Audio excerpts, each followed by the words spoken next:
Alright, Star Wars fans and YouTubers, I'm back with another review. I'm going to finish off the deleted scene Blu-ray figures with Lightsaber Construction Luke. And by the way, I have noticed this guy at my local Walmart recently.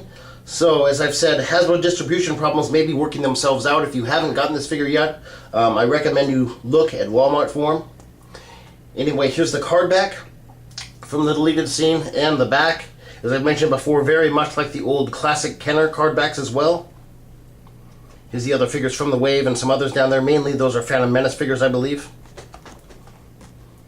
But on to the figure itself. We've actually been waiting for this Luke for quite some time. When they released the Jabba's Palace Luke and Endor Captive Luke in, I believe, Wave 3 of the Vintage Collection, I did announce later on they would be re-releasing a very similar Luke with a robe on, although I did expect him to be the Luke we saw in the movie. I didn't expect him to be deleted scene. I thought he'd have the black robe, but anyway, this is still a good figure. These two figures are very closely related. Same articulation and everything, very similar bodies. There's a few flaws with this figure. A lot of people noticed at the San Diego Comic Con when the prototype came out. I'm going to read it off to you. I've taken some notes here from Rebel Scum, by the way. The first Luke Hasbro made with the belt over his tunic. Although Luke didn't wear his utility on Tatooine, is a nice feature. You can also swap his right hand to create an Ewok Village Luke. He debuted at the 2011 San Diego Comic Con. His hair was parted on the wrong side. That is the biggest feature you can notice right off the bat. If you know anything about Mark Hamill, his hair is on the wrong side. Let's see. With a prototype figure, and it is now as well, the Jedi robe is also slightly oversized. These criticisms were not answered by Hasbro because pretty much the production figure is the same as or almost the same as the prototype we saw in 2011. But here is his outfit without the robe. Still, even with these minor flaws, I still think this is a really good Luke. I have been waiting for a robe Luke.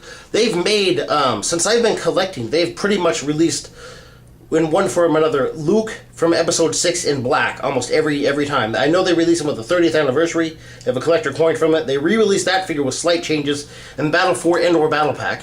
Let's see. In the Legacy Collection, they had him with a removable chest piece in Wave 9 of Legacy. And then this very fine Luke I just showed you with Wave 3 of the Vintage Collection, and now this guy. So Luke in black is, you know, I've mentioned this with Vader, Luke in black is also one of the most redone figures by Hasbro. But this one is pretty good, even with the flaws. Look at his outfit there. It's more reminiscent of the 30th anniversary Luke than it is this one. I know the chest piece and everything is slightly different. The arms and stuff are pretty much the same on these guys. By the way, if you don't like the head and you can't stand the fact that the hair is parted on the wrong side, I don't usually do this, but you can take these figures' heads off. You can decapitate Mark Hamill here, and you can do the same with this guy. Hold on. Decapitate him, and for a much more movie-accurate Luke, hold on. There you go. Now his hair is on the right side. You can do that if you have both of them. But, yeah.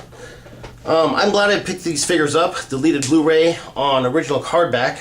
I'm sure they will be collector's items in the future. And I do like the robe. I have been waiting for a robe for Luke for a long time. Although I do have him in the cloth goods with the Battle for Endor Battle Pack. I've just always wanted Luke in the Jedi robe. He looks rather menacing and intimidating in that. He also comes with quite a few items here. I'm not going to take him out of the thing because some of them are prone to be lost, but he's got the utility belt, he's got an ignited lightsaber, he's got a retracted lightsaber, and he's got some type of tool. I'm not quite sure what, but he comes with 4 items. And again, I would definitely get a hold it back here so you can see it better. I would definitely get a small plastic bag. I've been doing this with figures, especially figures that come with a lot of small items, so they won't get lost or mixed up with my other parts. Lord knows I've got enough mixed up Star Wars plastic bits here and there. I don't know what goes to what anymore, but that's why I've started to plastic bag all my figures. I will read his articulation off to you. He's fairly articulate. For those of you who have the Wave 3 Luke, his articulation will be familiar. Of course, he's got a ball-jointed head. He's got ball-hinged shoulders, ball-hinged elbows, and ball-hinged wrists. A swivel waist and ball-hinged knees and ankles. He's quite articulate. A very good Luke. They go with a lot of scenes. Definitely he can go, you know, in any Endor diorama, Jabba's Palace diorama, deleted scene. He can go with the Imperial shuttle. You can have him taken out from the exploding Death Star. Whatever you want. But Luke in black isn't quite made as much as Vader, but I do realize he's a very popular figure. And I'm definitely going to give this one at least a 9, perhaps a 9.5, because he comes with a lot of stuff.